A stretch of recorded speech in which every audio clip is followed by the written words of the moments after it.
Fala, meus queridos, como é que vocês estão? Tranquilidade? Paulão aqui falando também para mais um vídeo.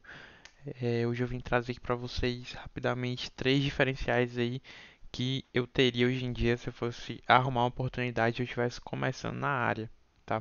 Eu comecei na área sem esses conhecimentos. Um deles, na verdade, dois deles eu já estudava, mas um deles é mais novo, certo? Mas não era algo que eu focava tanto, né? E talvez eu devesse focar um pouquinho mais. Mas hoje em dia, né, se eu estivesse começando na área, eu focaria nesses três, além do principal, que é desenvolver, claro. Mas sem mais delongas, eu trabalho há 2 anos e 8 meses com programação. Estou quase completando 3 anos aí, né? 2 anos de CLT, 1 ano de estagiário. E eu queria aqui trazer para vocês três pontos importantes que eu estudaria e não ignoraria, porque são assuntos que talvez você já tenha ouvido falar e não ache relevante, tá? Mas que pelo menos como algo secundário, se você tiver um plus muito da hora, sabe que a empresa vai gostar. Principalmente se você for entrar como júnior e não como estagiário, né? Eu entrei como estagiário. Tá, o primeiro de tudo, banco de dados. Banco de dados, em algumas aplicações, não são todas, você vai precisar verificar alguns comportamentos, sejam eles bugs, né? Sejam elas novas funcionalidades, esses comportamentos que você precisa estruturar e saber como vai funcionar. Então você precisa ter uma noção de como é que está sendo armazenada a informação, tratada a informação, alterada a informação, em qual tabela, como é que esses dados se relacionam. Dependendo do tipo de negócio que você for mexer, é uma regra muito complexa. Então, se você já tem um conhecimento muito prático e genérico, o que significa genérico? Significa que você já tem uma estrutura de lógica de banco de dados bem moldada na sua cabeça e você vai saber entender muito bem as relações das tabelas, né? Seja ela com aquela questão de foreign key, 1000 para 1 ou 1 para 1000, né? As relações das tabelas. Posso ter várias linhas em uma tabela que tem a foreign key de outra tabela que faz outra relação. Então você tem isso prático e como é que se pratica isso? Você resolvendo problemas, né? Como é que você cria uma, uma consulta complexa, né, para você entender algumas coisas ali do sistema é bem importante.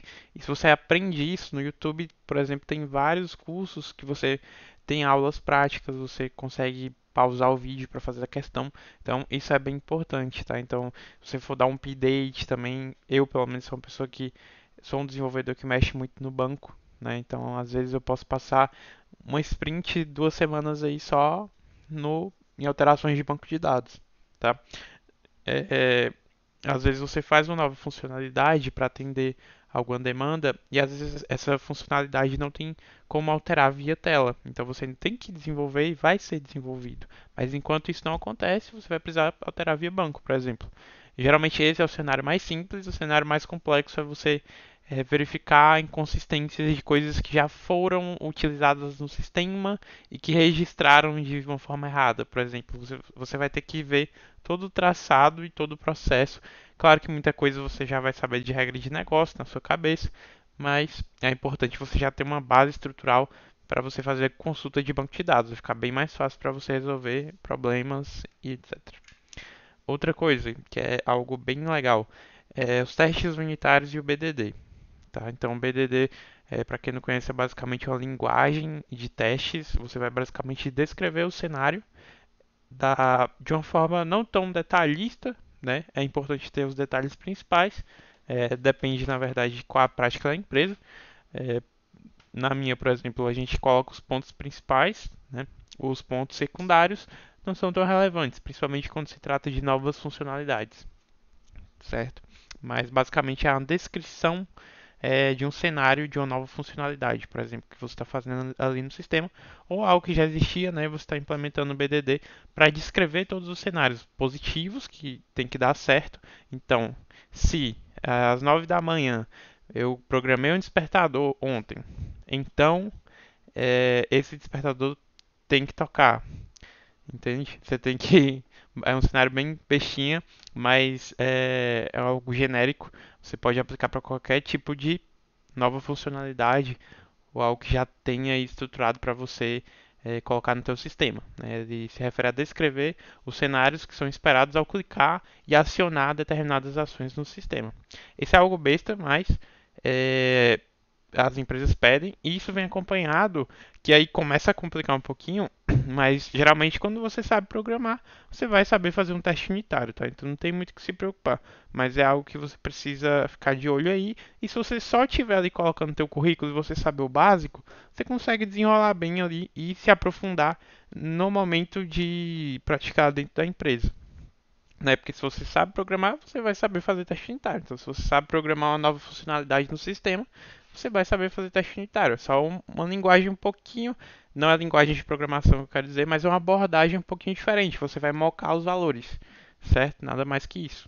Então, geralmente, no meu caso da minha empresa, a gente faz o BDD junto com os testes unitários. Então, se a gente descreve um cenário, programei meu celular para despertar às 7 da manhã. Eu vou fazer no código uma programação que eu coloquei em uma propriedade de um objeto alarme, que ele tem que despertar às 7 horas da manhã. Então, time to make sound. Aí eu coloco o valor ali de 7 da manhã, né? Um date time, que é no C Sharp, por exemplo. Mas poderia ser um tipo de número mesmo, né? Number, ou de data, né? No Angular. E aí, basicamente é isso. Você vai descrever aquele cenário. Então, cada linha, né, dessa história, dessa pequena historinha que você vai contando sobre essa funcionalidade, você vai escrevendo uma parte do código. Então, você vai estruturando isso na sua cabeça. Você pode se aprofundar aí, tem vários vídeos no YouTube também, certo? E é isso. E por último, não menos importante, o inglês. O inglês eu já estudava há um tempinho, hoje eu consigo entender muito bem inglês, consigo me expressar ok, né? Não é uma expressão uau, mas eu não deixo de falar nada que eu realmente queria falar e por conta de uma palavra. Às vezes tem coisas que dá pra você ir para um caminho um pouquinho mais longo para falar, mas você acaba se expressando de qualquer forma. Isso aqui vai te ajudar se a empresa disponibilizar cursos em inglês para você estar vendo, vai quebrar um galho você já saber. Então, pelo menos um nível ali que você coloca a legenda e consegue ler, certo? Então, isso é bem bom. E também no código, a maioria das empresas programam em inglês mesmo, né? Então, você sabendo isso aí, atribuir nomes de variáveis fica muito mais fácil, porque faz parte do Clean Code. Então, se você tem uma noção básica do inglês, suas variáveis vão ter nomes legais, sabe? E no começo isso foi um pouco de dificuldade para mim, pelo menos. Talvez pela regra do sistema, mas de qualquer forma o inglês acabou me ajudando, né? Com isso. E a entender o código também, a entender toda a estrutura. Então, assim, tudo que tu for mexer em tecnologia vai ser em inglês. Se você já sabe, beleza. Se você não sabe, talvez tenha aí uma porcentagem que você tem que aprender um pouquinho ali de dificuldade, mas depois desenrola. Só que o inglês ele vai te dar um pouquinho de performance. Então, esse foi o vídeo de hoje, um vídeo bem curto, só para passar alguns macetes, se você está começando na área aí e está estudando, tá? E é isso. Espero que você tenha gostado. Valeu, tamo junto. Um abraço.